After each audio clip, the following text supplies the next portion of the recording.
ఓం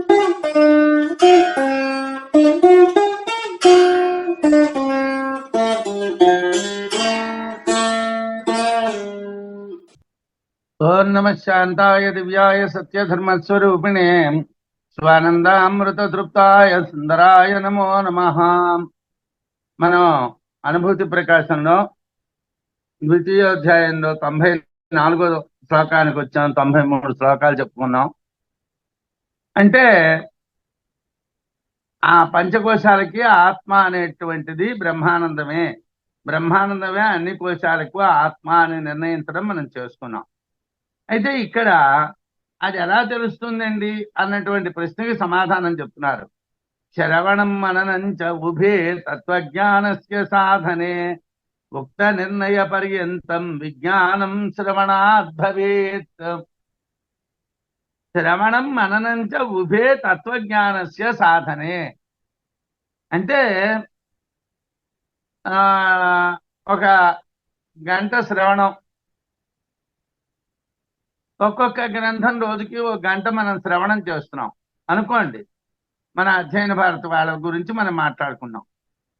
ఈ గంట శ్రవణం వలన ఇవాళ విన్నటువంటిది మళ్ళీ వారం రోజుల నాడే మనం వింటున్నాం. ఇవాళ ఏమిటి విషయం విన్నామో కూడా వారం రోజుల నాడు మనకు గుర్తుంటుందో ఉండదో నేను చెప్పలేదు.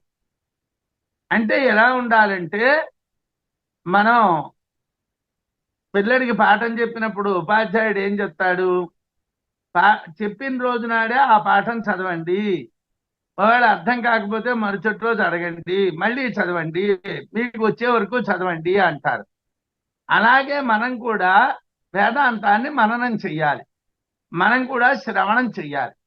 శ్రవణం అన్నాలనేటువంటివి మనం ఎక్కువ సమయం అయిపోతున్నదేమో అన్నటువంటి భ్రాంతి మనకు ఉండొచ్చును. నేను ఉండదు అని అన్ను. ఎందుకంటే ఉదయం లేచిన తర్వాత 10 గంటలో 15 గంటలో క్లాసులు ఏంటంటే ఎలాగవుతాయండి అని, అది పొరపాటు. ఎందుకంటే మనం లౌకికమైనటువంటి విషయాలకి మన జీవితాన్ని చాలా కాలం వెచ్చించాం. మనం చివరి దశలో దీంట్లో దిగాం. దీంట్లో దిగేసరికి మనందరికీ సుమారు 60 సంవత్సరాలు ప్రారంభమైన తర్వాతనే మనం ఈ మార్గంలోకి వచ్చామని అనుకుందాం. 50 సంవత్సరాలు దాటిన తర్వాత మనం రోజుకి ఎంత సమయాన్ని దీనికి వినియోగిస్తున్నాం, ఎంత శ్రవణం చేస్తున్నాం, ఎంత మననం చేస్తున్నాం. మనం అలాంటప్పుడు మాత్రమే ఆత్మ నిర్ణయం మనం చేయగలం, ఆత్మ గురించి మనం తెలుసుకోగలం. ఎక్కువ సమయాన్ని వెచ్చించాలి. సమయాన్ని ఖర్చు పెట్టకుండా మనకి శ్రవణ మన్నాలనేటువంటివి కుదరవు. శ్రవణం మననంచ ఉభే తత్వజ్ఞానస్య సాధనే. శ్రవణము మననము అనేటువంటివి తత్వజ్ఞానమునకు సాధనములు. ఉక్త నిర్ణయ పర్యంతం అంటే మేము ఏదైతే ఇంతకు ముందు చెప్పామో 2 విషయాలు చెప్పాము. ఆ చెప్పినటువంటి 93వ శ్లోకంలోని ఆత్మ బ్రహ్మానందం అనేటువంటిది అంతిమమైనటువంటిది, ఇది అంతిమ నిర్ణయం అని చెప్పాం. అంతిమమైనటువంటి ఆత్మ గురించి నిర్ణయాన్ని 93వ శ్లోకంలో మనం చెప్పుకోవటం జరిగింది. ఆ విషయాన్ని సత్యేవన్ నిఖిలం పూర్వం శారీరస్యంతిమాత్మన అని, ఈ మొత్తమైనటువంటి కోశాలకన్నిటికీ కూడా అంతిమమైనటువంటి ఆత్మ ఏదైతే ఉన్నదో ఆ బ్రహ్మానందమే వీటన్నింటి యందు ఉన్నది అని మనం చెప్పాం. అది మనకి బాగా వంట పట్టాలి అంటే మనం బ్రహ్మానందమే అన్ని కోశాలకు ఆత్మ అని నిర్ణయించటం క్రితం శ్లోకంలో జరిగింది. అయితే అటువంటి నిర్ణయం ఎలా చేస్తారు అంటే తత్వజ్ఞాన సాధనాలు తెలియాలి. తత్వజ్ఞానానికి సాధనాలు ఏమిటి? శ్రవణము మననము, ఈ 2 తత్వజ్ఞానానికి సాధనాలు. అయితే 93లో చెప్పినటువంటి అన్ని కోశాలకు ఆత్మ బ్రహ్మానందము అనేది ఉక్త నిర్ణయం. ఉక్త నిర్ణయ పర్యంతం అంటే చెప్పినటువంటి నిర్ణయం. అంటే మేము చెప్పేశాం. మేము చెప్పేసినటువంటిది మీకు ఎలాగ అర్థం అవుతుంది? మీరు సైన్స్లోనో మ్యాథమెటిక్స్లోనో అయితే సిద్ధాంతాన్ని మనం చెప్పేసినంత మాత్రాన వాడికి తెలియదు. వాడికి ఆ సిద్ధాంతం ఎలా వచ్చింది అన్నది మనం ఎక్స్ప్లెయిన్ చేయాలి. వాడు దాన్ని తెలుసుకోవాలి. అప్పుడు మాత్రమే ఆ సిద్ధాంతం ఆహా ఇది అన్నటువంటిది అర్థం అవుతుంది. అలాగే వేదాంతంలో కూడా మేము మాట చెప్పాం. ఆ మాట మీకు అర్థం అవ్వాలి అని అంటే మీరు శ్రవణం చెయ్యాలి, మననం చెయ్యాలి. అంతవరకు విజ్ఞానం ఎలా కలుగుతుంది అంటే శ్రవణ మననాల వలన కలుగుతుంది.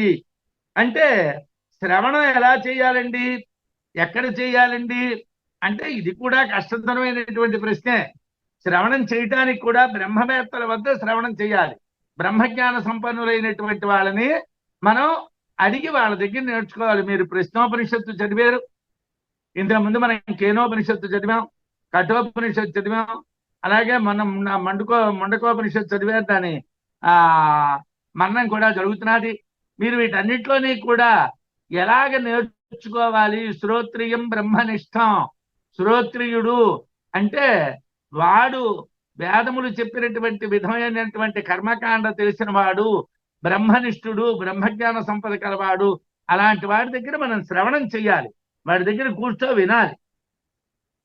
బ్రహ్మవేత్తల వలన శ్రవణం చేయాలి. ఆ విన్నటువంటి విషయాల్ని మననం చేయాలి. మనం విన్నటువంటి విషయాలు ఇవాళ వినేసాం, ఏదో 5:15 వరకు పావు గంట 10 నిమిషాలు ఎక్కువే చెప్తున్నాం. ఆ చెప్తున్నటువంటి సమయం అయిపోయింది, అమ్మయ్య ఈరోజు ఈయన వదిలేసాడు, మళ్ళీ సోమవారం వరకు మరి ఏ ప్రాబ్లం లేదనుకుంటే కుదరదు. మనం రోజు ఆ వీడియోలు మన దగ్గర ఉంటున్నాయి కాబట్టి మనం ఎప్పుడో అప్పుడు మనకి అవకాశం ఉన్నప్పుడు ఆ వీడియో వేసుకొని విని, ఆహా ఇదా విషయం, ఇదా విషయం, ఇదా విషయం అని అలా మననం చెయ్యాలి. మననం చేయటం అనేటువంటి చేస్తే అలా అంతిమ ఆత్మ యొక్క నిర్ణయం మనకి తెలుస్తుంది. అంతిమ ఆత్మ యొక్క నిర్ణయం ఉక్త నిర్ణయ పర్యంతం విజ్ఞానం శ్రవణాద్భవేత్. అంటే విజ్ఞానం కావాలి అంటే శ్రవణం వల్ల కలుగుతుంది. కాకపోతే ఎంతవరకు మనం మననం అలా చేస్తే కలుగుతుంది. ఈ విషయాన్ని ఆత్మావారే ద్రష్టవ్యః శ్రాతవ్యః మంతవ్యధిధ్యాసితవ్యః మైత్రేయీ ఆత్మనో వారే దర్శనేన శ్రవణేన మత్యా విజ్ఞానేన ఇదం సర్వం విదితం అని బృహదారణ్యకోపనిషత్తులో మైత్రేయీ బ్రాహ్మణలో చెప్పారు. ద్రష్టవ్య అంటే దర్శనార్హ, వినడానికి తగినటువంటిది. దర్శన విషయితం అంటే ఆపాదయితవ్య అంటే దర్శింపబడాలి. మనం ఏమిటి తెలుసుకోవాలి అన్న దర్శించాలి. అలాగే శ్రోతవ్య పూర్వం ఆచార్యాత్ ఆగమతశ్చ, ముందుగా గురువు గారి దగ్గర నుండి శాస్త్రాల నుండి దాన్ని నేర్చుకోవాలి. వినడం అంటే నేర్చుకోవాలి. పశ్చాత్ మంతవ్య, తర్వాత తర్కంతో హేతువులతో దాన్ని ఆలోచించాలి. ఆ తర్వాత నిధిధ్యాసితవ్య, నిశ్చయేన ధ్యాతవ్య. అలాగా దర్శన శ్రవణ మనన విజ్ఞానాల చేత ఆత్మస్వరూపం మనకి తెలియబడుతుంది. ఏదైతే చెప్పబడినటువంటి ఆత్మస్వరూపం ఉన్నదో ఉక్త నిర్ణయ పర్యంతం అది మనకి తెలియాలి అని అంటే మనం దర్శన శ్రవణ మనన నిధిధ్యాసలు అనేటువంటివి చెయ్యాలి. మన అధ్యయన భారతిలో 4 అంగాల్ని మనం నడుపుతున్నాం. కాకపోతే దాన్ని ఎక్కువగా సభ్యులు వినియోగించుకోవాలి. శ్రవణం చేసి మననం మీరు చేయవలసింది. అలాగే నిధిధ్యాస అనేటువంటిది కూడా మీరు చేయడానికి అవకాశాన్ని కల్పించారు. ఇంకా మనం దాన్ని వినియోగించుకోవడమే ఉన్నది. మన దగ్గర అన్నీ ఉన్నాయి, మన ల్యాబొరేటరీలో లేని వస్తువు లేదు. కాకపోతే వాటిని వినియోగించుకో, మనం మంచి సైంటిస్టులుగా తయారవ్వాలి. అయితే అధ స్వబుద్ధి దోషేన యత సందేహ సంభవ అతోసౌ మననం కుర్యాత్ సందేహాస్యుస్త్రయోస్యహి.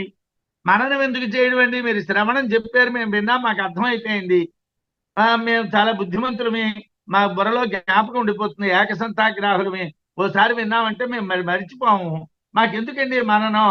మీరు మననం చేస్తే లోతైన విషయాలు తెలుస్తాయి. మీకు ఉదాహరణ చెప్తాను. భగవంతుడు ఉన్నాడా లేడా అన్నటువంటి సందేహం గజేంద్రుడికి వచ్చింది. గజేంద్రుడు భక్తుడే. కలడందురు దీనుల ఎడ కలడందురు పరమయోగి గణముల పాలన్ అంటే కలడు కలండనుడు వాడు కలడో లేడో, ఉన్నాడా లేడా సందేహం వచ్చింది గజేంద్రుడికి. అదే ప్రహ్లాదుడికి, ప్రహ్లాద చరిత్ర, ప్రహ్లాదుడు భక్తుడే. ఇందుగరడు అందులేడని సందేహము వలదు అన్నాడు. ప్రహ్లాదుడికి సందేహం లేకపోవటానికి గజేంద్రుడికి ఉండడానికి కారణం ఏమిటి? మీరు భాగవతం చాలాసార్లు చదివారు, భాగవతాన్ని వింటున్నారు. ఈ రెండింటికి కారణం ఏమిటో ఒకసారి ఆలోచించండి. గజేంద్రుడికి గురువు లేడు. పూర్వజన్మలో ఆయన ఇంద్రజుమ్నుడు అనేటువంటి మహారాజు తపస్సు చేసుకుంటూ ఉన్నప్పుడు సర్వగురు స్వరూపుడైనటువంటి అగస్త్యుడు వస్తే లేవలేదు. గురువుని అవమానించాడు. ఆ కారణంగా శపించబడి ఏనుగ్గా పుట్టాడు. కాబట్టి ఆయనకి సందేహం ఉన్నది. అదే ప్రహ్లాదుడు జన్మాంతరంలో పూర్వజన్మంలో తల్లి గర్భంలో ఉంటూ ఉన్నప్పుడు నారదుడు అనేటువంటి గురువు ద్వారా జ్ఞానాన్ని పొందాడు. ఆయన విన్నాడు శాస్త్రాన్ని. ఆచార్యత గురువు ద్వారా శ్రవణం చేశాడు. గురువు ద్వారా శ్రవణం చేసినటువంటి వాడికి సందేహం లేదు, చెయ్యనటువంటి వాడికి సందేహం ఉంది. రెండు కథలు సుప్రసిద్ధాలు. ఇది మననం అంటారు. మననం అంటే ఎక్కడ ఏ ఊర్లోనే పుట్టదు. వాడికి ఎందుకు అనుమానం వచ్చింది, వీడికి ఎందుకు రాలేదు అంటే వాడు గురువు ద్వారా వినలేదు, వీడు గురువు ద్వారా విన్నాడు. ఇంతే సమాధానం. ఇందుకోసం మననం అవసరం. అదే 95వ శ్లోకంలో చెప్తున్నారు. అథ స్వబుద్ధి దోషేణ యత సందేహ సంభవ అతోసో మననం కుర్యాత్ సందేహాశ్రుశ్రేయోస్యహి. అయితే శ్రవణం చేసిన తన యొక్క బుద్ధి దోషం చేత సందేహాలు పుడుతూ ఉంటాయి. అనేక రకాలైన సందేహాలు వస్తూ ఉంటాయి. ఆ సందేహ నివారణకు మననం చేయాలి. అంటే బాగా మనం దాన్ని గురించి ఆలోచించాలండి. అంటే ఏదో వీడియో వినేసాం అయిపోయింది కాదు. ఖాళీ ఉన్నప్పుడల్లా అందరికీ ఒకేసారి వినగానే బుర్రలో కొడిపోదు. రెండోది ఒక విషయం ఏమిటంటే, బాగా బండి డ్రైవింగ్ వచ్చినటువంటి వాడు చేతులు రెండు స్టీరింగ్ మీద కూర్చో డ్రైవింగ్ చేస్తాడు. చాలా రిలాక్స్డ్గా చేస్తాడు. ఎందుకంటే వాడికి ఎప్పుడు కావాలంటే అప్పుడు బ్రేక్ ఎలా వేసుకోవాలో, లేకపోతే గేర్ ఎలా మార్చుకోవాలో అన్నీ వాడి బుర్ర అటెంటివ్గా పనిచేస్తుంది. వాడికి ప్రాబ్లం లేదు. కొంతమంది అంత అనుభవం లేనటువంటి వాళ్ళు జాగ్రత్తగా డ్రైవ్ చేయాలి. అలా మనం కూడా ప్రారంభ దశలో వేదాంత విషయంలో చాలా జాగ్రత్తగా మననం చేయాలి. అది ఏమిటంటున్నాడు? శ్రవణం చేసిన బుద్ధి దోషం వలన సందేహాలు కలుగుతాయి. ఆ సందేహాల నివారణ కోసం మననం చేయాలి. అయితే తత్వజ్ఞాన విషయంలో 3 రకాల సందేహాలు ఉంటాయి. సందేహాశ్రుశ్రేయోస్యహి. సందేహాలు 3 రకాలు. ఏమిటండి ఆ 3 రకాల సందేహాలు అంటే, బ్రహ్మాస్తి నోవా ఇత్యేకః స్యాద్ అజ్ఞానీ ముచ్యతేన వా తత్వవిన్ముచ్యతే నోవా ఇత్యపరౌ సంశయా ఉభౌ. అతను మెయిన్ ఒక సందేహం ఉన్నదండి. ఏమిటంటే, బ్రహ్మ ఉన్నాడా లేడా, బ్రహ్మ అస్తి వా నవా, బ్రహ్మ ఉన్నాడా లేడా, అతను ఉన్నాడా లేడా, అతను అదో పెద్ద సందేహం. ఉన్నాడా లేడా అన్నటువంటిదో ఓ పెద్ద సందేహం. సరే, ఈ ఉన్నాడో లేడో తెలుస్తామంటే మరో 2 ఉన్నాయండి.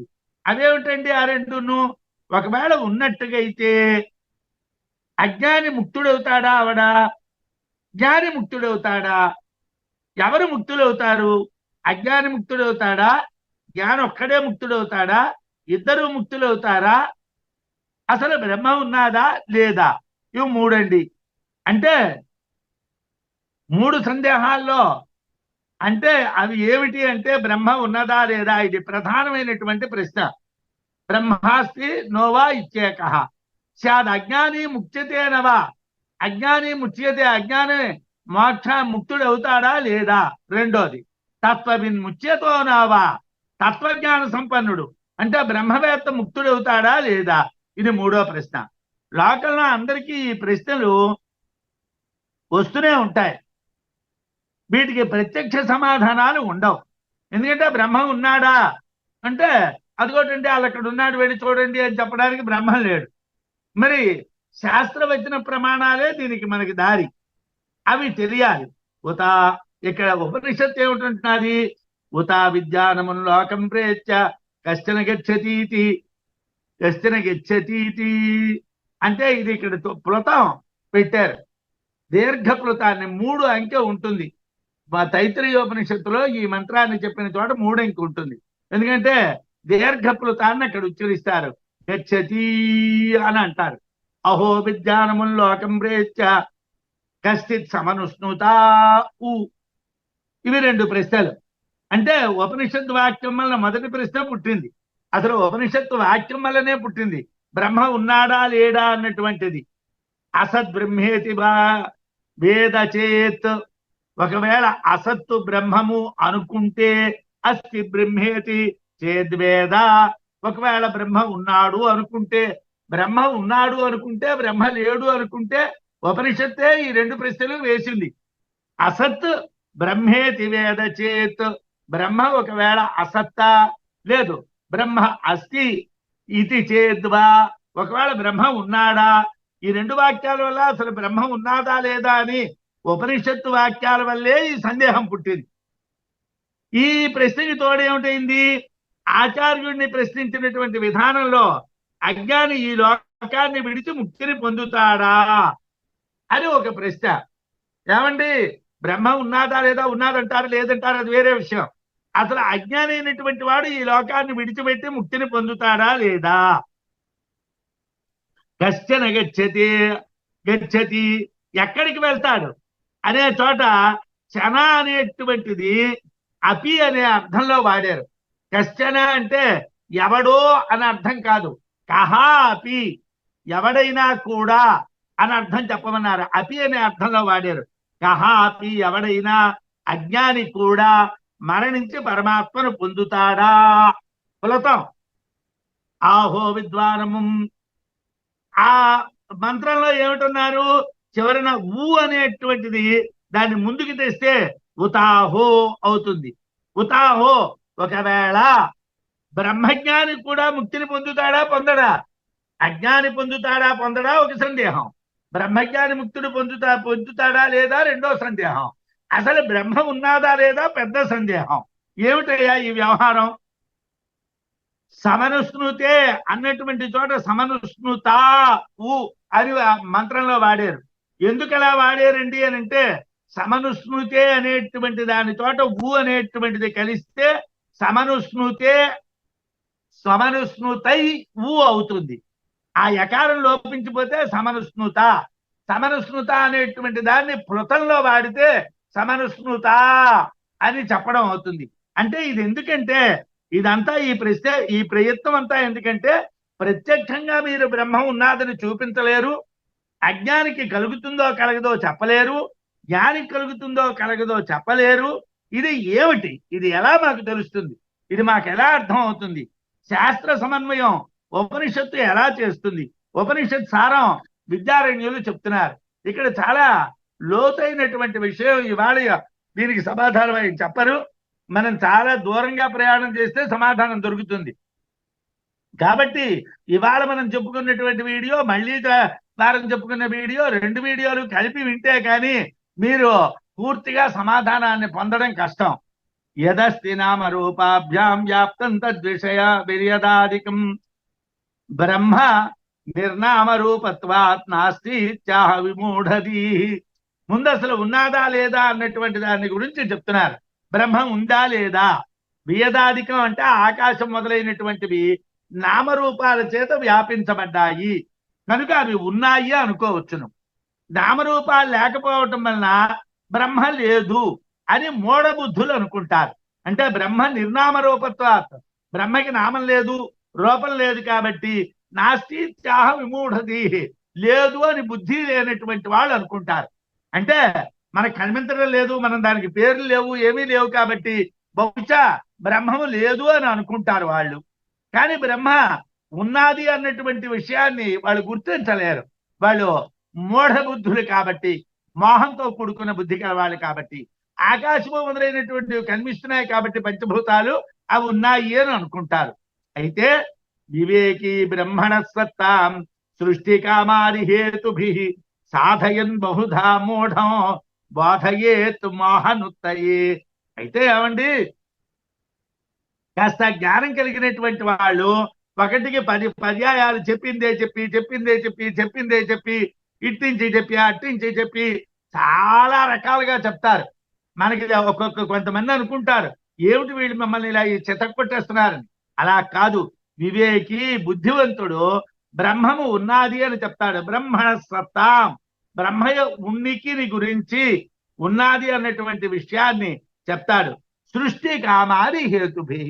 ఎలా ఉన్నదని వాడు మాత్రం చెప్తాడండి. ఏమంటే వాడు చూశాడా, వాడు ఏమైనా వెళ్ళి అతనితో మాట్లాడొచ్చాడా, వాడికి ఏమైనా ఇంటర్వ్యూ ఇచ్చాడా బ్రహ్మ? కాదండి. బ్రహ్మ సృష్టి చెయ్యాలి అనుకోవటం మొదలైనటువంటి కొన్ని కామాలు ఉన్నాయి. సృష్టి కామాది హేతుభి, బ్రహ్మ సృష్టి చెయ్యాలి అని అనుకున్నాడు కాబట్టి బ్రహ్మ ఉంటే కదండి సృష్టి చేస్తాడు, బ్రహ్మ లేకపోతే సృష్టి చేయడు కదా. అందువల్ల బ్రహ్మ ఉన్నాడు. సాధయన్, ఈ ఒక్కటే కాదండి, అనేక హేతువుల ద్వారా సాధయన్, సాధించి, బహుధా అనేక విధములుగా, మూఢం బాధయేత్, బుద్ధి లేనటువంటి వాడిని బోధిస్తాట. మోహం పోవటం కోసం, మోహన్ నుత్తయే అంటే ఆ మోహాన్ని నశించడం కోసం. అంటే బ్రహ్మ ఉన్నది అనటానికి హేతువులు చెప్పారు. బ్రహ్మము సృష్టి చెయ్యాలి అనుకున్నది కాబట్టి బ్రహ్మం ఉన్నది అని అంగీకరించాలి. ఇదే కాదు, అనేక హేతువులు సాధించి మూఢులకు మోహము పోవటం కొరకు బాధ చేస్తారు. మూఢుడైనటువంటి వాడి మోహం పోవడం కోసం బాధ చేస్తారు అనేక హేతువులతోని. ఏమిటండి ఆ హేతువులు? బ్రహ్మము సత్యము, జ్ఞానము, అనంతము అని చెప్పారు. బ్రహ్మ ఏమిటన్నారు? సత్యం, జ్ఞానం, అనంతం బ్రహ్మ అని అన్నారు.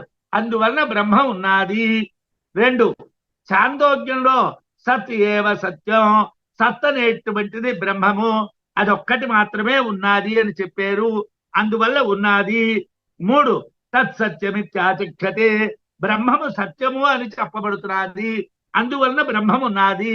యదేష ఆకాశ ఆనందో న స్యాత్, ఆనందం లేకపోతే అనే మంత్రంలో బ్రహ్మము సత్యము అని చెప్పారు.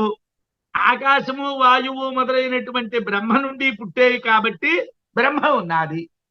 బ్రహ్మ నుండి పుట్టే ఆకాశము, వాయువు మొదలైనటువంటివన్నీ కాబట్టి బ్రహ్మం ఉన్నది. ఇలా బ్రహ్మ ఉన్నది. కథం అసత సజ్జాయత, లేని దాని నుండి ఉన్నది పుట్టదు కాబట్టి, ఉన్న దాని నుండే ఉన్నది పుడుతుంది కాబట్టి బ్రహ్మం ఉన్నది. చాతరములకే కోరికలు, బ్రహ్మ కోరిక చేసినది. సో కామయత సహా అకామయత అనటం వల్ల బ్రహ్మ ఉన్నాడు. బ్రహ్మ కోరికలు ఉన్నాయి అన్నాడు. సో అకామయత అని మంత్రం ఉన్నది తైత్రీయంలో, అందువల్ల బ్రహ్మ ఉన్నది. బ్రహ్మ కామనలు కామక్రోధాదుల వంటివి కావు. అయితే ఏమండి, బ్రహ్మగారికి కూడా కామాలు, క్రోధాలు, లోభాలు, మోహాలు మొదలైనటువంటి ఉంటాయా? అవి కావండి. బ్రహ్మ స్వతంత్రము. దాని కోరికలు ఏమిటండి అని అంటే, ఆ కోరికలు ఇటు అటు తిప్పే కోరికలు కావు. దాని కోరికలు చాలా శుద్ధమైనటువంటివి. ఏమిటండి అవి? సత్యము, జ్ఞానము. బ్రహ్మ యొక్క కోరికలు ఏమిటి? సత్యము, జ్ఞానము అనేటువంటివి బ్రహ్మ కోరికలు. ఇవన్నీ ఉన్నాయి కాబట్టి ఇన్ని కారణముల చేతను బ్రహ్మము ఉన్నది అని చెప్పాలి. బ్రహ్మములకు కామనలు స్వరూపాలే. అంటే బ్రహ్మకి కామనలు వేరు కాదు. బ్రహ్మే కామనలు, కామనలే బ్రహ్మము. సత్యమే బ్రహ్మము, బ్రహ్మమే సత్యము. జ్ఞానమే బ్రహ్మము, బ్రహ్మమే జ్ఞానము. కాబట్టి స్వరూపాలే. ఇతర నిమిత్త అపేక్ష బ్రహ్మానికి లేదు. ఇంకో నిమిత్తం ఏది కూడా బ్రహ్మానికి అక్కర్లేదు. ఇలాగా అనేక హేతువులు చెప్పి ఈ అన్ని హేతువుల వలన కూడా బ్రహ్మము ఉంది అని జ్ఞాని మూఢుడికి బోధ చేస్తాడు, ఉపదేశిస్తాడు. అకామయత సృష్ట్యాదో పరమాత్మా స్వమాయయా బహుశ్యాం అహమేవాత ప్రజాయేతి కామనా. ఇక్కడ ఉపనిషత్తులో చెప్పబడినటువంటి మంత్రాలను ఒక్కొక్క దాన్ని తీసుకొని వాటన్నిటిని సమర్థిస్తూ ఉన్నటువంటి శ్లోకాల్ని విద్యారణ్యుల వారు రాస్తున్నారు. శోకామయత బహుశ్యాం ప్రజాయేతి అనేవి తైత్తరీయ శృతిలోని వాక్యాలు. బ్రహ్మము నేను అనేకముగా పుట్టేదను అని కోరుకున్నాట, అనే కోరుకున్నాడు. శోకామయత, అతను కోరుకున్నాడు. ఏమిటని కోరుకున్నాడు? బహుశ్యాం ప్రజాయేతి, నేను అనేకమైనటువంటి రూపాలతో పుడతాను అనుకున్నాడు. అంటే సృష్టి ప్రారంభించాలనే కోరిక కలిగింది. ఇది పరమాత్మ మాయ వల్ల కలిగింది. అనేకముగా కావాలి అని తనను తాను భావించాడు. అందువలన అనేకంగా తానే పుట్టేను అని భావించాడు. ఇదంతా మాయ, పరమాత్మ కల్పితం. ఈ విధంగా భావించటం చేత సృష్టికి ముందే బ్రహ్మము ఉన్నది అని మనం తెలుసుకోవాలి. సృష్టికి ముందర బ్రహ్మం ఉంది కాబట్టి, ఆ బ్రహ్మము కోరుకున్నది కాబట్టి ఈ సృష్టి అంతా జరిగింది. అకామయత సృష్ట్యాదవ్, నేను సృష్టి చేస్తాను అని ముందు అనుకోవటం వలన పరమాత్మ స్వమాయయ, పరమాత్మ తన మాయ చేతనే బహుశ్యాం అనేక విధములుగా అహమేవాత ప్రజాయేతి కామన, నేనే అనేక రూపాలుగా మారతాను అనేది కోరిక. ఏదైతే శృతిలో ఉన్నాదో దాన్నే శ్లోకంలో చెప్పారు. కాకపోతే ఇక్కడ ఏమిటన్నారు, అక్కడ చెప్పనటువంటిది స్వమాయయ అన్నారు. ఎందుకంటే డైరెక్ట్ గా పరమాత్మ పుట్టడం కానీ పుట్టించడం కానీ చెయ్యడు కాబట్టి, మాయ ద్వారా జరుగుతుంది కాబట్టి స్వమాయయ అని విద్యారణ్యుల వారు మాయను మాత్రం వాడారు. అయితే బ్రహ్మ తాను పుట్టడం అంటే ఏమిటండి? అదా యదా ఆత్మస్తే అనభివ్యక్తే నామరూపే వ్యాక్రియేతే తదా నామరూపే ఆత్మస్వరూప అపరిత్యాగేన ఏవ బ్రహ్మణ అప్రవిభక్త దేశకాలే సర్వాస్వస్థాసు వ్యాక్రియేతే తదా తన్నామరూప వ్యాకరణం బ్రహ్మ నో బహుభవనం న అన్యథా నిరవయవస్య బ్రహ్మణః బహుత్వాపత్తి ఉపపత్యతే అల్పత్వం వా అని భగవత్పాదుల వారు అక్కడ వ్యాఖ్యానం రాశారు.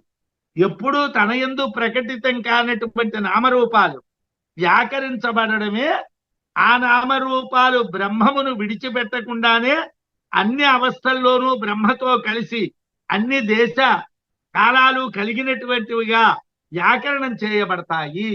యథార్థంగా అవ్యాకృతమైనటువంటిది బ్రహ్మము, నామరూపాలనేటువంటివి వ్యాకృతములైనటువంటివి.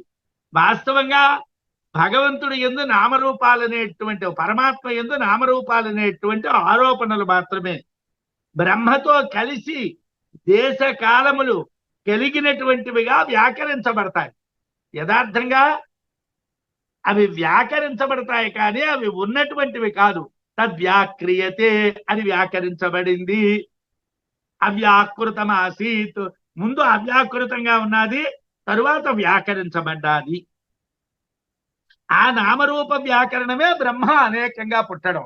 బ్రహ్మ అనేకంగా పుట్టడం అంటే ఏదో బ్రహ్మం మారిపోయి ఆ బ్రహ్మ నుండి 1, 2, 3, 4, 5, 6 అని పిల్లలు పుట్టడం కాదు.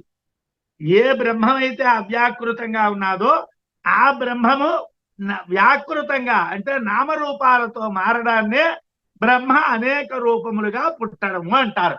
బ్రహ్మ భువనం, బ్రహ్మ పుట్టడం అంటే బ్రహ్మ పుట్టడు, బ్రహ్మ అనేక రూపాలుగా మారడు. ఆ ఉన్నటువంటిదే ఏ బ్రహ్మమైతే ఉన్నాదో అది అవ్యాకృతం, అది వ్యాకృతమైంది. అవ్యాకృతమైనటువంటి బ్రహ్మ వ్యాకృతంగా మారింది. దాన్ని నేను అనేక రూపాలుగా పుడతాను అండంగా చెప్తాం. యథార్థంగా అనేక రూపాలుగా పుట్టడం అనేటువంటిది ఉండదు. నామరూప వ్యాకరణమే బ్రహ్మము అనేకముగా పుట్టుట. అలా కాకుండా బ్రహ్మ అనేకంగా అవటం, చిన్నది అవటం కుదరదు. బ్రహ్మ అనేకమైంది, చిన్నదిగా అయింది అని చెప్పడం అనేటువంటిది కుదరదు. అందువల్ల ఏమంటే బ్రహ్మ పుట్టాడు, బ్రహ్మ పుట్టలేదు, బ్రహ్మ పుట్టించలేదు. అవ్యాకృతమైనటువంటి బ్రహ్మం వ్యాకృతంగా మారాడు. అది అవ్యాకృతమాసీత్, అవ్యాకృతంగా ఉన్నటువంటిది వ్యాకృతమాసీత్, నామరూపాత్మకంగా తయారైంది అంతే. స్వస్యైవ బహుధాత్యోక్తేరుపాదానం మృదాధిపతు తథా కామయితృత్వేన నిమిత్తత్వం కులాలవతు. ఏమండి ఈ సృష్టి మీరేమో జరిగింది అంటున్నారు. ఈ సృష్టి కారణాలు ఏమిటండి? మీరేమో కుండ కలగాలి అని అంటే మట్టి ఉండాలి, కుమ్మరివాడు ఉండాలి. అలాగే ఈ సృష్టి జరగాలి అని అంటే పదార్థం ఉండాలి, చేసేవాడు ఉండాలి. పదార్థం ఏది, చేసేవాడు ఎవడు? ఈ సృష్టి ఎవరు చేశారు, ఏమిటి పదార్థం? స్వస్యైవ బహుధా చ భుక్తే ఉపాదానం మృదాధిపతు. బ్రహ్మమే సృష్టి కారణం. బ్రహ్మ తప్పించి మరో సృష్టి కారణం లేదు. ఆ ఒక్క బ్రహ్మమే సృష్టి కారణం. అనేక విధాలుగా చెప్పారు. ఎలా చెప్పారండి? మన్ను కుండకు ఉపాదానమైనట్లుగా సృష్టికి బ్రహ్మము ఉపాదాన కారణం. అయితే ఏమండి నిమిత్త కారణం ఎవరండి? జగత్తును సృష్టించాలని బ్రహ్మ కోరుకున్నాడు కాబట్టి కుమ్మరి వాని వలె నిమిత్త కారణం కూడా అవుతున్నాడు. అంటే నిమిత్త కారణము బ్రహ్మమే, ఉపాదాన కారణము బ్రహ్మమే. దీన్నే శాస్త్రంలో అభిన్న నిమిత్తోపాదాన కారణత్వం అని చెప్తారు. ఒక్కడే నిమిత్త కారణము, ఉపాదాన కారణం రెండు అవుతున్నాడు. బ్రహ్మమే నిమిత్త కారణము, బ్రహ్మమే ఉపాదాన కారణం. సృష్టి జరగడానికి బ్రహ్మే అన్ని విధాలుగా కారణం అని చెప్తున్నారు. ఇది మనం ఏ ఉపనిషత్తులో చదువుకున్నా ఈ విషయాన్ని చదువుకోకుండా ఉండడం జరగదు. బ్రహ్మము నిమిత్త ఉపాదాన రెండు కారణాలు అవుతాడనే చెప్తారు.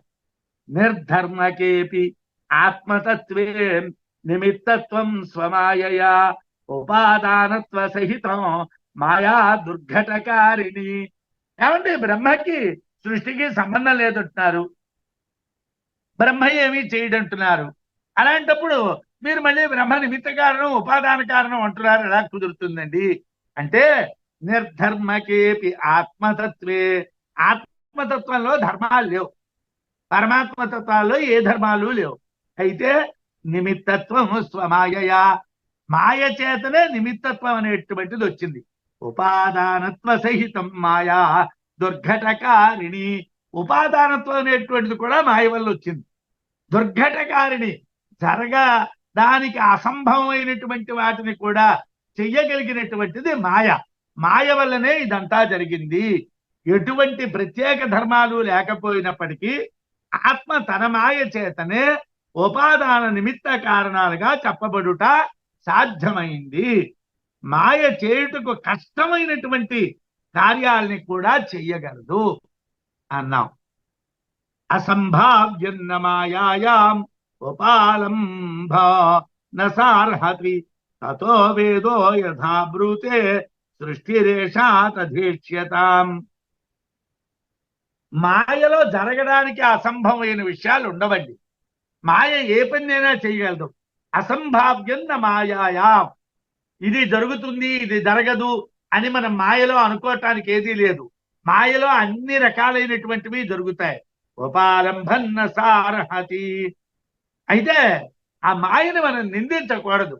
మాయ వల్లే ఇలా ఉన్నాము, మాయ వల్లే ఇలా అయిపోయామని అనక్కర్లేదు. మాయను తొలగించుకుందికి ఆచార్యుల్ని గురువుల్ని ఆశ్రయించండి, శ్రవణం చేయండి, మన్నం చేయండి, మాయ పోతుంది. మాయ పోవడానికి దారి ఉన్నది. మనం మాయని మన ఒళ్ళో పెట్టుకో కూర్చొని మన బుద్ధిలాడుతూ ఉంటే ఎవరు ఏం చేస్తామండి? మాయను వదిలించుకుందికి దారి ఉంది. ఉపాలంబన్న నచారహతి, ఆ మాయని మనం ఉపాలంబనం చేయటం అనేటువంటి తగినది కాదు. తతో వేదో యథాబ్రూతే, శాస్త్రం ఎలా చెప్తున్నాదో, శృతి ఏ విధంగా చెప్తున్నాదో, సృష్టి రేషాత్ అధేష్యత, సృష్టిని ఆ విధంగానే మీరు గుర్తించండి. శృతులు ఏ విధంగా సృష్టిని గురించి చెప్తున్నాయో ఆ విధానాన్ని మీరు గుర్తించండి, దాన్ని తెలుసుకోండి. మన సృష్టి ఎలా జరుగుతున్నది, సృష్టి యొక్క విధానం ఏమిటి, అసలు ఈ మాయ ఏమిటి, పరమాత్మ కోరికలు లేవు. పరమాత్మ అనేకంగా మారలేదు. అవ్యాకృతం వ్యాకృతమైంది అంతే. అవ్యాకృతమైనటువంటి దాన్ని వ్యాకృతం అన్నామండి, ఏమీ లేదు. ఇప్పుడు మనం ఎక్కడో కర్మాగారంలో ఒక బట్టల బేల్ తయారైంది. ఆ తయారైనటువంటి బేల్ని మనం చిన్న కొట్లో కొంటున్నాం. ఆ బట్టల బేలు తయారైనటువంటి చోట దాని మీద పన్నులు వేశారు. ఆ పన్నులు ఎలా మన దగ్గరికి వచ్చాయి? ఇవన్నిటి మనం తప్పించుకోవాలంటే ఆ బట్టల బేలుకి దూరంగా ఉండాలి. ఆ మాయకి మనం దూరంగా ఉంటే చాలు. ఆ మాయకి మనం దూరంగా ఉండకుండా ఏమండి మాయ ఎందుకు వచ్చిందండి, మాయ ఎందుకు వచ్చిందండి, మాయ రాలేదు, మాయ లేదు. జ్ఞానం ఉంటే మాయ లేదు, జ్ఞానం లేకపోతేనే మాయ. ఇదంతటికీ ముఖ్యమైనటువంటి కారణం ఏమిటి? మన జ్ఞానం లేకపోవటం. ఆ జ్ఞానం ఎలా కలుగుతుంది? శ్రవణం వల్ల కలుగుతుంది, మననం వల్ల కలుగుతుంది. మనం శ్రవణం గురువుల దగ్గర శాస్త్రంలోని చెయ్యాలి, మననం చెయ్యాలి. సృజ్యమానమాలోచయన్ సర్వమసృజత్ పరమేశ్వర సృష్ట్వాథ జీవరూపేణ ప్రవివేశవ పుష్యయం. అయితే ఈ విషయంలో కూడా ఉన్నది. సయేషయ ప్రవిష్ట అని బృహదారణ్యకంలో అంటే తృష్ట్వా తదనుప్రావిశతు అని తైత్రీయంలో అన్నారు. ఈ మాటల్ని పూర్వపక్షం వాళ్ళు లేనిపోని అర్థాలు తీస్తారు. సాధారణంగా ఇది మనన గ్రంథం కాబట్టి ఇక్కడ పూర్వపక్షం విషయాల్ని కూడా చాలా స్వల్పంగా చెప్తారు, సిద్ధాంత విషయాలనే చెప్తారు. ఎందుకంటే మనం సిద్ధాంతం తెలుసుకుంటే చాలు, పూర్వపక్షాలు తెలుసుకోవాల్సిన పని ఉండదు కాబట్టి అవి చాలా తక్కువగా మాట్లాడతారు విద్యారణ్యులు, ఎక్కువగా సిద్ధాంత విషయాన్నే చెప్తారు. ఇక్కడ ఒక మాట చెప్పారు, సృజ్యమాలోచయన్, సృష్టి చెయ్యాలి అనుకొని సర్వమ సృజత్ పరమేశ్వర, ఆ పరమేశ్వరుడు సమస్తాన్ని సృష్టించాడు. ఇక్కడ ఆలోచయన్ అన్నటువంటి పదాన్ని తపహ అన్నటువంటి అర్థంలో చెప్పాలి. సృజ్యం అన్నటువంటి దాన్ని సృష్టి అని చెప్పాలి. సృజ్యం అంటే దగిన దానిని, సృష్టిని ఆలోచయన్ తప్పించి. దానికి ఏమిటి మూల మంత్రం ఏమిటున్నదో చూద్దాం. సృష్ట్వాధ జీవరూపేణ, అన్నింటినీ జీవరూపాలుగా సృజించి, ప్రవివేశ వపుష్యయం, వాటి యొక్క శరీరముల యందు ఆ పరమాత్మ ప్రవేశించాడు. ఇది శ్లోకం యొక్క అర్థం.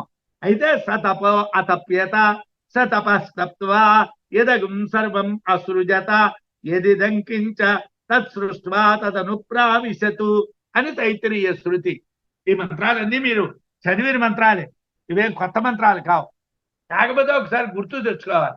కాకపోతే డాక్టర్ గారిని ఏమండి తైత్తిరీయ మనం చెప్పుకున్నటువంటిది మన దగ్గర ఉంటే మాకు ఇవ్వండి, మేము మరోసారి వింటామని చెప్పి ఆ తైత్తిరీయం వీడియోలు విన్నా మంచిది. ఇదే వ్యాఖ్యానాల్ని భగవత్పాదుల వారు అక్కడ చేశారు. ఆయన చేసినటువంటి వాటినే ఈయన శ్లోకాల రూపంలో మనకి చెప్పారు. మనం ఏది విన్నా ఒకటి 2 సార్లు 3 సార్లు విన్నట్టుగా అయితే మన బుద్ధిలో చాలా బాగా జ్ఞాపకం ఉంటుంది. సతపో అతప్యత, అతడు తపస్సు చేశాడు. స తపస్తప్త్వా, తపస్సు చేసి, ఎదగుం సర్వమసృజత, ఇదంతా సృష్టించాడు. ఏదిదంకించ, ఇదంతా కూడా ఆయన యొక్క సృష్టి. తత్సృష్ట్వా తదనుప్రావిశతు, ఇదంతటినీ సృష్టించి దీంట్లో ప్రవేశించాడు అన్నారు. ఏమండి ఆ సృష్టించడము అన్నటువంటి పదం చేస్తే సృష్టించిన వాడు వేరు, సృష్టించబడినటువంటిది వేరు. అప్పుడు ద్వైతం రావడం లేదా? పరమాత్మ తపస్సు ఏమిటి చేస్తాడండి? ఆయనకి తపస్సు అనేటువంటిది ఒకటి ఉంటుందా? ఇలాంటి ప్రశ్నలు తలెత్తుతాయి. దానికి చెప్తున్నాడు, తపస్సు చేసను. తపస్సు అంటే ఏమిటి అంటే తపహ ఇదం జ్ఞానముచ్యతే. తపస్సు అంటే ఏమిటండి? జ్ఞానము. తపస్సు అంటే జ్ఞానము అని అర్థం అండి.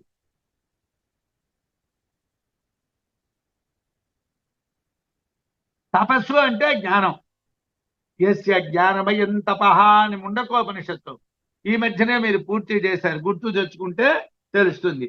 యస్య జ్ఞానమయం తపః, జ్ఞానమయమైనటువంటి దాన్ని తపస్సు అంటారు. అంటే స తపః తప్యత అంటే జపమాల పట్టుకొని వాడు మంత్రాలు జపాలు చేశాడు అని కాదు అర్థం. జ్ఞానాన్ని సంపాదించాడు. జ్ఞానమే తపస్సు అండి. జ్ఞానపు తపసా పూత బహవహ, జ్ఞాన తపస్సు చేతనే చాలా మంది పవిత్రులై ప్రకాశించారు అని చెప్తారు. జ్ఞానం అనేటువంటి తపస్సు, ఆ జ్ఞానం అనేటువంటి తపస్సు చేతను తపః ఇది జ్ఞానముచ్యతే. యస్య జ్ఞానమయం తపః అని ముండకోపనిషత్తు.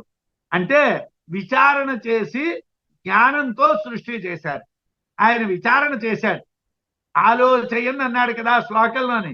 ఆలోచయన్ అంటే విచారణ చేయడం, అంటే జ్ఞానంతో విచారణ చేశాడు. విచారణ చేసి సృష్టి చేశాడు. అసృజత్ అంటే సృష్టి చేశాడు. ఆ విధంగా జ్ఞానమయమైనటువంటి సృష్టి చేసి ఆ జ్ఞానమయమైనటువంటి సృష్టిలో ఆయన ప్రవేశించాడు. తత్సృష్టివా తదనుప్రావిశత్. ఇది దాన్నే విద్యారణ్యులు సృజించవలసినటువంటి దానిని విచారణ చేసి ఆలోచించి తపస్సు చేసి పరమాత్మ సమస్తమును సృజించాడు అన్నారు. సృజించిన తరువాత జీవరూపంతో ఆ శరీరంలో ప్రవేశించారు అన్నారు. యథార్థంగా ఉపనిషత్తులో జీవ అన్నటువంటి శబ్దం వాడలేదు, కానీ విద్యారణ్యులు జీవా వాడారు. ఎందుకంటే ఏదైతే ప్రవేశించబడ్డాది అని అనుకుంటున్నారో అది జీవాత్మ. ఏది దేనితో సంబంధం లేకుండా ఉన్నదో అది పరమాత్మ. పరమాత్మ యొక్క ప్రతిబింబం, మాయలో ప్రతిబింబించేటటువంటి పరమాత్మ ప్రతిబింబాన్ని జీవాత్మ అంటున్నాం. జీవాత్మ అంటే వేరేగా ఎక్కడా లేదు. పరమాత్మ మాయలో ప్రతిబింబిస్తే ఆ మాయా ప్రతిబింబాన్ని జీవాత్మ అంటున్నారు. అందునుంచి ఇక్కడ జీవ అనేటువంటి శబ్దాన్ని విద్యారణ్యుల వారు వాడారు. జీవరూపంతో ఆ శరీరంలో ప్రవేశించారన్నారు. అక్కడ ప్రవేశించడం ఎలాగా? ఏ శరీరంలో ఎలా ప్రవేశించారు? పరమాత్మ జీవరూపంతో ప్రవేశించడం ఎలా అనేటువంటిది ప్రశ్నలు. ఆకాశం నుండి అన్నమయం వరకు ఉన్నటువంటి కార్య జగత్తును తెలియటానికే ఈ వివరణ. ఈ వివరణ అంతా కూడా ఏమిటంటే ఆకాశం నుండి అన్నమయం వరకు ఉన్నటువంటి మొత్తం విషయం అంతా మనకి తెలియటానికే ఈ వివరణలు. బ్రహ్మ సాక్షాత్కార నిరూపణమే ఇక్కడ ప్రధానమైనటువంటి విషయం. బ్రహ్మ స్వరూప అనుగమయాచ ఆకాశాత్ జన్యమయాద్యంతం కార్యం ప్రదర్శితం అని వ్యాఖ్యానంలో భగవత్పాదుల వారు రాశారు. బ్రహ్మస్వరూప అనుగమాయచ, బ్రహ్మస్వరూపాన్ని తెలుసుకోవటం కోసం ఆకాశము మొదలుగా అన్నమయాంతం వరకు ఉండేటువంటి కార్యాన్ని చూడటం కోసమే దీన్ని చెప్తున్నాము. బ్రహ్మానుగమశ్చ ఆరబ్ధ, బ్రహ్మని అనుగమించడము అనేటువంటి చెప్పబడుతున్నది. అన్నమయం కంటే లోపల ప్రాణమయం, ప్రాణమయం కంటే లోపల మనోమయం, మనోమయం కంటే లోపల విజ్ఞానమయం చెప్పి విజ్ఞాన గుహాయాం ప్రవేశిత అన్నారు శృతి. విజ్ఞాన గుహాయాం, విజ్ఞాన గుహలో ప్రవేశపెట్టింది. తత్ర ఆనందమయో విశిష్ట ఆత్మ ప్రదర్శిత, ఆ విజ్ఞానమయ గుహలో ఆనందం అనేటటువంటి విశిష్టమైనటువంటి ఆత్మ ప్రదర్శించబడ్డాది. అక్కడ ఆనందమయం అనేటువంటి విశిష్టమైనటువంటి ఆత్మని నిరూపించారు. ఆనందమయం అనేటువంటి లింగము ద్వారా చిత్తుతో కూడినటువంటి ఆత్మను సూచనగా చూపించేటువంటి దాని ద్వారా, చిత్తుతో కూడుకున్నటువంటి ఆత్మని సూచనగా చూపించేటువంటి ద్వారా లింగము అంటే చిత్తుతో కూడినటువంటి ఆత్మని సూచనగా చూపించేటువంటిది. ఆ ఆనందమయం అనేటువంటి లింగము ద్వారా హృదయ గుహయందు ఆత్మను తెలియబడాలి. హృదయం అనేటువంటి గుహలో ఉన్నటువంటి ఆత్మని తెలుసుకోవాలి. ఆ బుద్ధి గుహయందును ఆత్మను ఆ బుద్ధి గుహలో ఆత్మని తెలుసుకోవటాన్నే ప్రవేశము అంటారు. తత్సృష్ట్వా తదను ప్రావిశతు అంటే ఆ పరమాత్మ దాంట్లో ప్రవేశించాడు. దాంట్లో ఆయన ప్రవేశించడం కాదు, నువ్వు ఒక విషయాన్ని తెలుసుకోవాలి.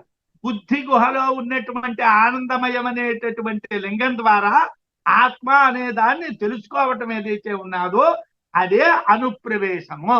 దాన్నే ప్రవేశం అంటారు. ప్రవేశం అంటే ఒక వస్తువులో మరో వస్తువుని పెట్టినట్టుగో, లేకపోతే ఒక ఇంట్లో మనిషి దిగినట్టుగో ఆ ప్రవేశము అనేటువంటిదే కాదండి.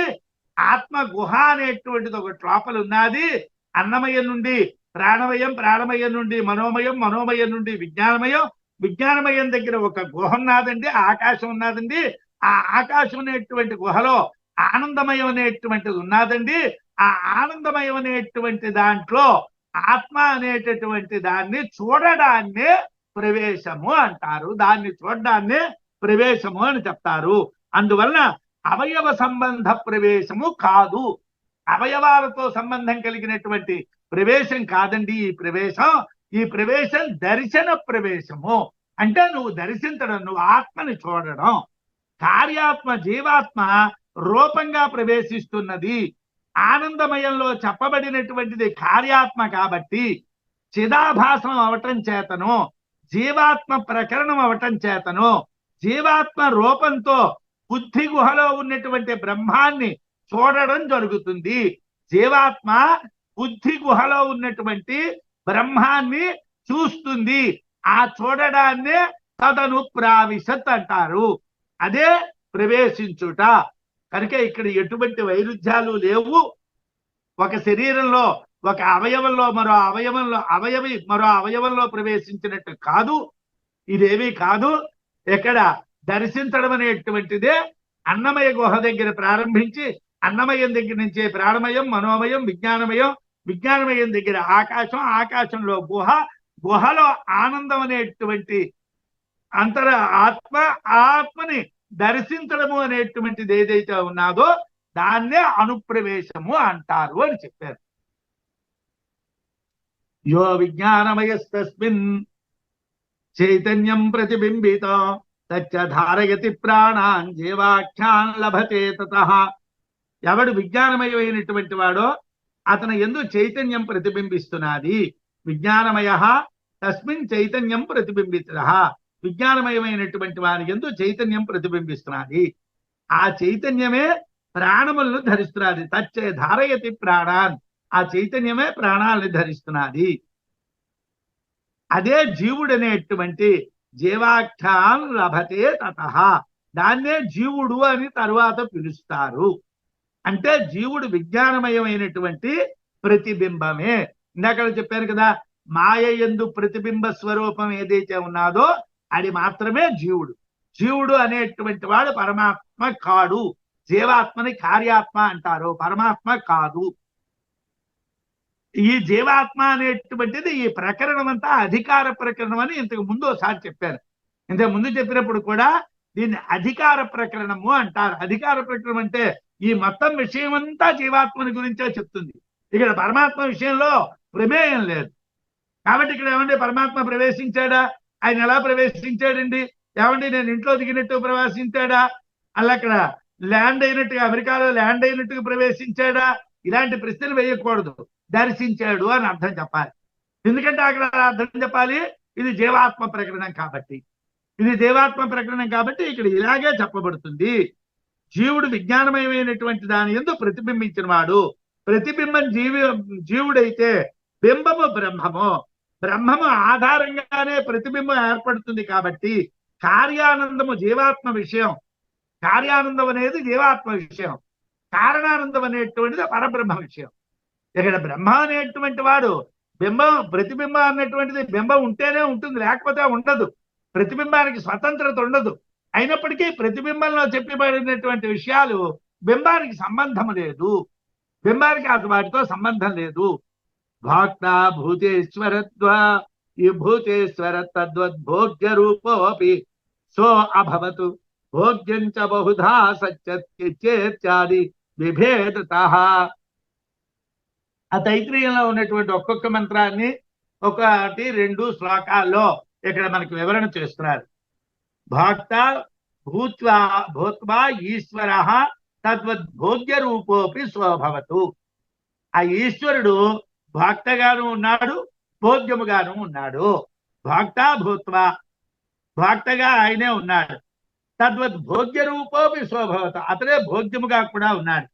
భోగ్యంచ బహుధా, భోగ్యం అనేటువంటిది కూడా అనేక రకాలు. ఎలాగా? సత్య త్యచ్చ ఇత్యాది విభేదత. సత్తు త్యత్తు ఇది అనేటువంటి అనేక రకాలుగా భోగ్యము అనేటువంటిది ఉంటుంది అని చెప్పారు.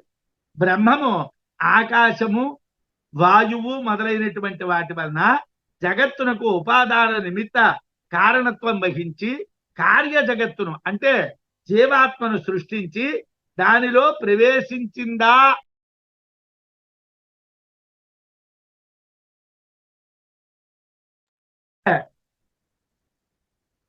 సంకల్పించడం, తెలియటం విశిష్ట రూపాలతో తెలియబడుతున్నది. అంటే యథార్థంగా ఈ కార్యాత్మ స్వరూపమైనటువంటి జీవాత్మ యందు పరమాత్మ ప్రవేశించాడా అన్నట్టుగా అక్కడే శ్రవణము, మననము, దర్శనము, సంకల్పము, విజ్ఞానము మొదలైనవన్నీ దొరుకుతున్నాయి.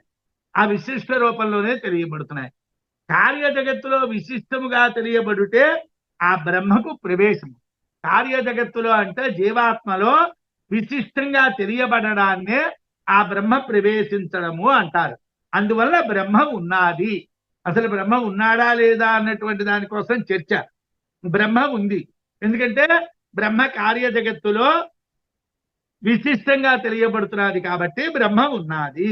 అయితే కార్య జగత్తులో ప్రవేశించిన బ్రహ్మ పని ఏమిటి? అక్కడ ఏమిటి చేస్తాడండి అంటే సత్యత్యచ్చ అభవతు నిరుక్తంచ అనిరుక్తంచ నిలయనంచ అనిలయనంచ విజ్ఞానంచ అవిజ్ఞానంచ సత్యంచ అనృతంచ సత్యమభవతో యదిదంకించ తత్సత్యమిత్యాచక్షతే అని తైత్రీయోపనిషత్తులో మంత్రం.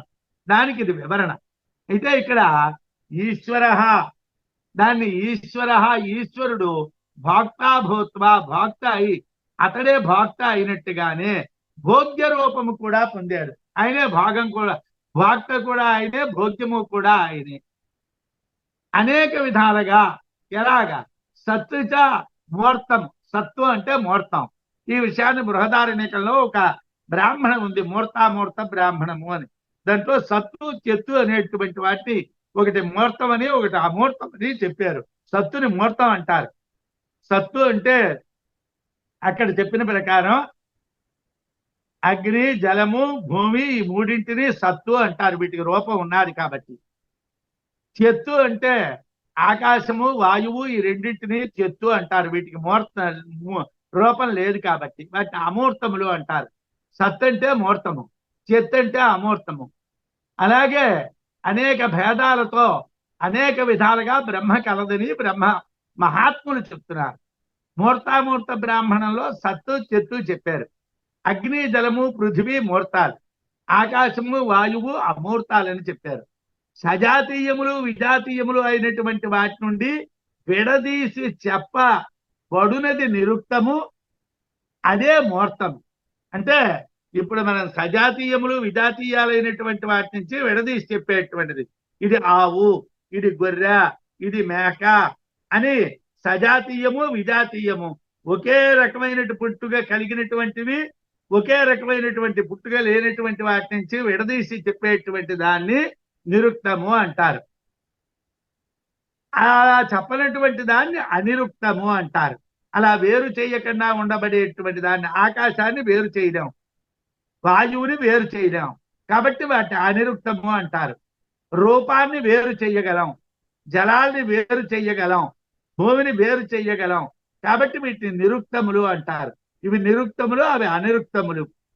నిలయనంచ అనిలయనంచ, నిలయనం అన్నటువంటిది మూర్తం. అంటే నీరు, భూమి, అగ్ని ఈ మూడు కూడా మూర్తములు, అంటే శరీరం ఉన్నటువంటివి. వీటిని నిలయనములు అంటే ఉనికి కలిగినటువంటివి. అనిలయనములు అంటే ఎక్కడా ఒక స్థలం లేనటువంటివి. ఆకాశము వాయువు అవి అమూర్తములు. ఇలా వ్యాకరించబడినటువంటి కార్యములకు సంబంధించినవి ఇవన్నీ జీవాత్మకు సంబంధించినటువంటివే. బ్రహ్మమే ఇన్ని విధాలుగా కనిపిస్తున్నది, బ్రహ్మమే ఇన్ని రూపాల్లో ఈ జీవాత్మ విధంగా బ్రహ్మమే నీ యందు ప్రకాశిస్తున్నది. ఆత్మ అనేకం అవటం అంటే ఇదే. ఆత్మ వేరేగా పుట్టడం అంటూ ఉండదు, ఇన్ని రూపాల్లో కనిపించటమే. లోకములు భోగ్యములందున్నది కూడా బ్రహ్మమే. భోగ్యములు అంటే అనుభవించబడేవి, ఈ అనుభవించబడేటువంటి వాటి ఎందున్నది కూడా బ్రహ్మమే. అదే ప్రవేశము. దీన్ని తెలియడమే ప్రవేశము అంటారు. ఆ బ్రహ్మమే బుద్ధి ప్రత్యయాలను ప్రవేశింపజేస్తుంది. అంటే తెలుసుకోవటము అనేటువంటి పని ఆ బ్రహ్మమే చేయిస్తుంది. భోక్త భోగ్యము కూడా బ్రహ్మమే అనేది ఇక్కడ జీవాత్మ విషయాన్ని చెప్పడానికి మనకి చెప్పారు. అంటే కార్యాత్మని గురించి చెప్పడానికి చెప్పారు, బ్రహ్మం ఉన్నది అని చెప్పడానికి చెప్పారు. సత్ప్రత్యక్షం పరోక్షం చేతు తదభావ ఉభౌ తథా వక్తుం శక్యం అసత్యం చ ఇత్యాది ద్వంద్వేస్తి భోగ్యతే. ప్రత్యక్షము కనిపించేది సత్తు, పరోక్షము కనిపించినటువంటిది చెత్తు. ప్రత్యక్షంగా లేనటువంటిది పరోక్షంగా లేనటువంటిది అన్నటువంటివి రెండు. ప్రత్యక్ష అభావము ఘటము లేకపోవట ప్రత్యక్షాభావం, దీన్ని సత్తు అంటారు. వంధ్యాపుత్రుడు లేడు అంటే పరోక్షాభావం అంటారు. అసలు వంధ్యకి పుత్రుడే ఉండడు కాబట్టి అది పరోక్ష అభావం. ఉన్న కుండ కనిపించడం లేదు, ఇది ప్రత్యక్ష అభావం. ప్రత్యక్ష అభావము పరోక్ష అభావము అని రెండు రకాల అభావాలు. అదే విధంగా చెప్పశక్యము కానటువంటివి, చెప్పశక్యము కాకపోవుట మొదలైనటువంటివి ఉపనిషత్తు జతలన్నీ కూడా భోగ్యములు అని తెలియాలన్నారు. అంటే ఈ సత్తు చెత్తు నిలయనము అనిలయనము నిరుక్తము అనిరుక్తము ఇవన్నీ కూడా ఈ జతలన్నీ కూడా భోగ్యములు, వీటి భోగ్యములు అని అంటారు. భక్త పరమేశ్వరుడే. భోగ్యములు అంటే వీటన్నిటిని అనుభవించేవాడు కూడా పరమాత్మే, పరబ్రహ్మమే. అయితే ఏ రకంగా అనుభవిస్తాడన్నటువంటి చోట దర్శించడం మాత్రమే. ఆ దర్శించడం కూడా కార్యాత్మగా దర్శించడమే అన్నటువంటి చెప్తున్నారు. కామిత్వం ఆలోచకత్వం స్రష్టృత్వం చ ప్రవేశృత భోగ్యాకారశ్చ పంచయితే బ్రహ్మ సద్భావ హేతుత హేతవాహ. బ్రహ్మ ఉన్నాడని చెప్పడానికి హేతువులు మాత్రమే ఇవన్నీ. ఇవి యథార్థంగా బ్రహ్మం కాదు, బ్రహ్మ ఉన్నాడు అని చెప్పడానికి హేతువులు. సో అకామయత తపో అతప్యత అసృజత అనుప్రావిశతు ప్రవిశ్య అని ఉపనిషత్తులో పదాలు ఉన్నాయి. ఈ పదాలకి ఏమిటని చెప్పాడు? శోకామయత అంటే కామిత్వం, అంటే కోరుకోవటం. అకామయత అన్నటువంటిది కామం, కోరిక కలిగి ఉండుట. రెండోది ఏమిటి? తపహ తప్యత, తపస్సు చేశాడు ఆలోచకత్వం, ఆలోచించటం. స్రష్టృత్వం అంటే అసృజత, సృజించాడు అంటే స్రష్టృత్వము. ప్రవేశృత అనుప్రావిశత్ అంటే ప్రవేశించాడు. భోగ్యాకారశ్చ, భోగ్యాకారం అంటే సత్తు త్యత్తు మొదలైనటువంటివి భోగ్యములు. ఆ ప్రవేశించిన తరువాత ఆ రకంగా సత్తుగా త్యత్తుగా నిరుక్తముగా అనిరుక్తముగా నిలయనంగా అనిలయనంగా ఉండడం అనేటువంటిది ఏదైతే ఉన్నదో అది భోగ్యాకారం. పంచైతే ఈ 5 కూడా బ్రహ్మ సద్భావ హేతవాహ, బ్రహ్మ ఉన్నాడు అని చెప్పడానికి హేతువులు. అంటే కామిత్వం అంటే కోరుకోవటం, తపస్సు అంటే ఆలోచించడం, సృజించడం అంటే సృష్టి, ప్రవేశించడం అంటే వాటిలో ప్రవేశించుట, ప్రవేశించి అనుభవించడం భోగ్యం. ఇవి 5 హేతువులు అన్నారు. బ్రహ్మం ఉన్నది అనడానికి ఇవి హేతువులు. కోరింది కాబట్టి ఉంది, సృష్టి చేయాలి అనుకున్నది కాబట్టి ఉన్నది, ఆలోచించింది కాబట్టి, తపస్సు చేసింది కాబట్టి ఉంది, అలాగే సృష్టి చేసింది కాబట్టి ఉంది, ప్రవేశించింది కాబట్టి ఉంది. భోగ్యం సత్యాత్యత్య నిరుక్తంచ అనిరుక్తంచ అని చెప్పబడ్డాది కాబట్టి ఉంది. అందువల్ల బ్రహ్మం ఉన్నది. హేతువులతో బ్రహ్మాన్ని ఉన్నది అని చెప్పాం. భోగ్యాకారశ్చ పంచైతే బ్రహ్మ సద్భావ హేతవ, బ్రహ్మ ఉన్నది అని చెప్పడానికి ఇవి హేతువులు. ఇవన్నీ కూడా బ్రహ్మమే, ఇవన్నీ బ్రహ్మమే కాబట్టి బ్రహ్మము యొక్క సద్భావ హేతువులు అని చెప్పారు. సద్రూప పరమాత్మా స్యాత్ కామిత్వాత్ సర్గకామివతు ఆలోచనాత్మంత్రివతు సన్ స్రష్టృత్వాచ్చ కులాలవతు. అయితే ఆ మంత్రాలకే అర్థాలు చెప్తున్నారు. స్వర్గము కోరుట ఉన్నదాని ఎందే జరుగుతుంది. అలాగే పరమాత్మ సద్రూపమే ఉన్నటువంటిదే. స్వర్గం కావాలి అంటే ఉన్నది ఉన్నవాడే కోరుకుంటాడు. ఈ లోకంలో ఉన్నవాడు నాకు స్వర్గం కావాలని కోరుకుంటాడు. లేనటువంటిది స్వర్గాన్ని కోరుకోదు కదా. అలాగే పరమాత్మ సద్రూపం ఉన్నది కాబట్టే కోరిక కలిగి ఉన్నది.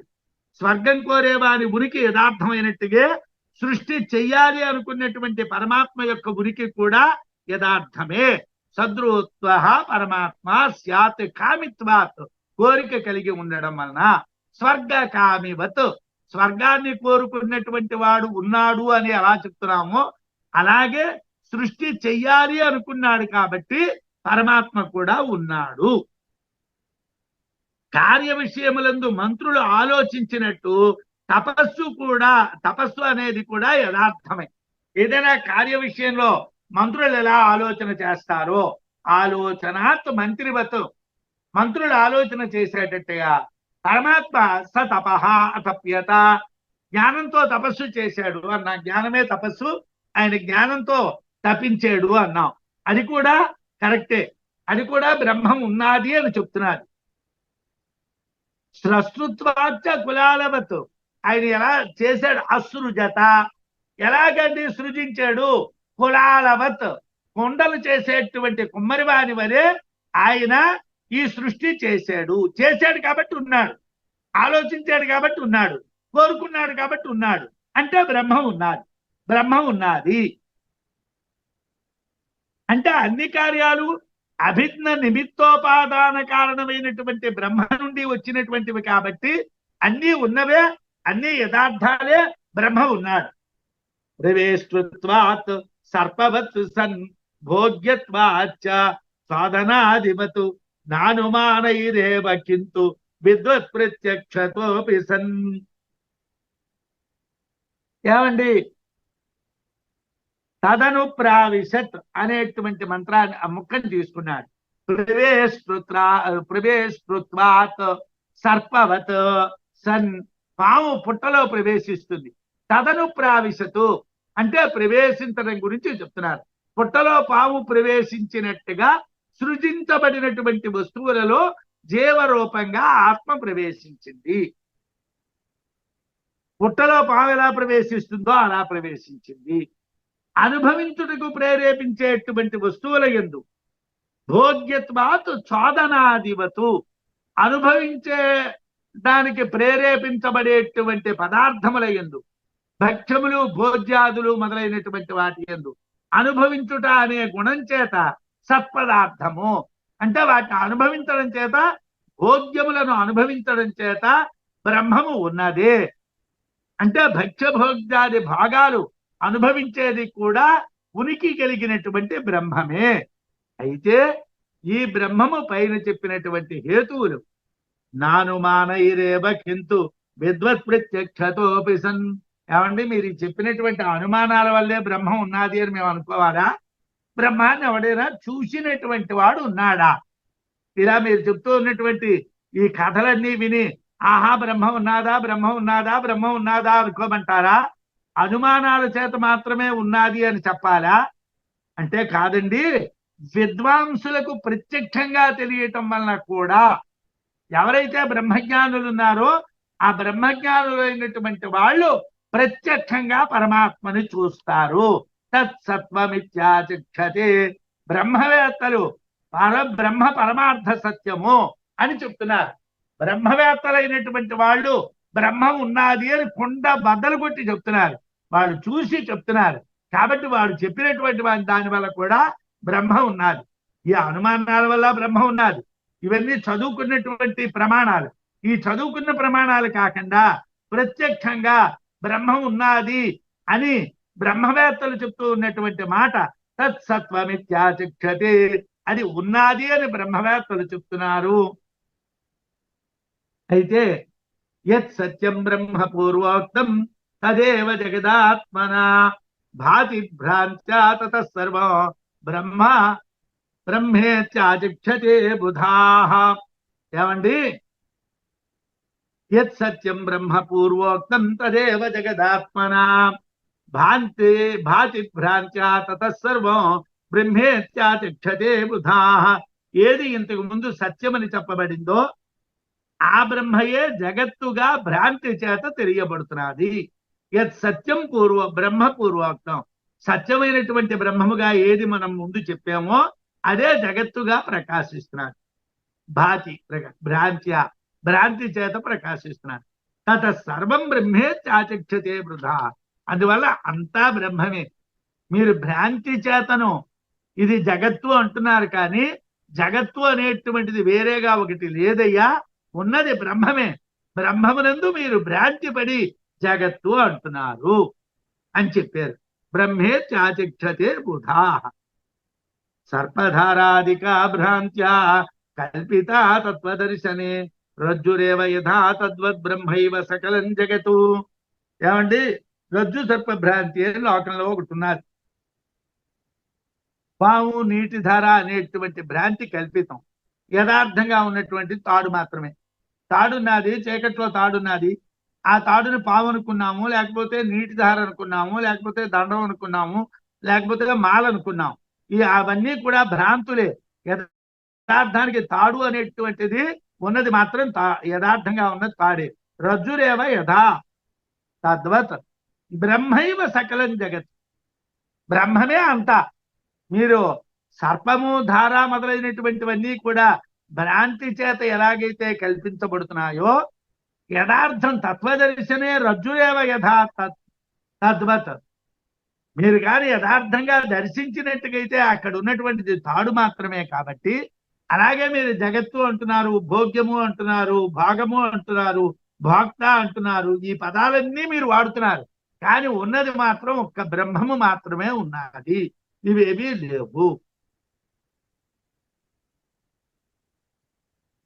తాడును బాము అనే భ్రాంతి పడవచ్చు, నీటి ధార అనుకోవచ్చు, దండం అనుకోవచ్చు, మాల అనుకోవచ్చు. అనేక విధాలుగా భ్రాంతి పడడం అనేటువంటిది జరుగుతుంది. నిజం తెలిస్తే తాడు అని ఎలా గుర్తిస్తున్నాము, ఆ విధంగానే ఈ సమస్త జగత్తు బ్రహ్మమే. పాము నీటి ధార వలె జగత్తు లేదు. అవి ఎలా భ్రాంతులో ఈ జగత్తు ఆ విధంగా భ్రాంతే. తత్వమును తెలిస్తే బ్రహ్మమే అంతా అని తెలుస్తుంది. నామరూపయితత్వేన జగత్ సద్బ్రహ్మనేతి చేత్ పూర్వపక్షమతంతన్న బ్రహ్మసత్వం తదీక్ష్యతాం. ఇక్కడ పూర్వపక్ష విషయాన్ని చెప్తున్నారు. సాధారణంగా నేను చెప్పాను కదా, పూర్వపక్షము సిద్ధాంతము అనేటువంటి ఉపనిషత్తుల్లో రెండు ఉంటాయి. ఖండించేటువంటి వాళ్ళు కూడా ఉంటారు మనం చెప్పే సిద్ధాంతాలు. వాళ్ళకి సమాధానాలు కూడా చెప్పాలి. ఇక్కడ ఒక ప్రశ్న వచ్చింది. నామరూప ఇతిత్వేన జగత్ సద్బ్రహ్మనేతి యత్ పూర్వపక్షమతం తన్న బ్రహ్మ సత్వంత దీక్ష్యతాం.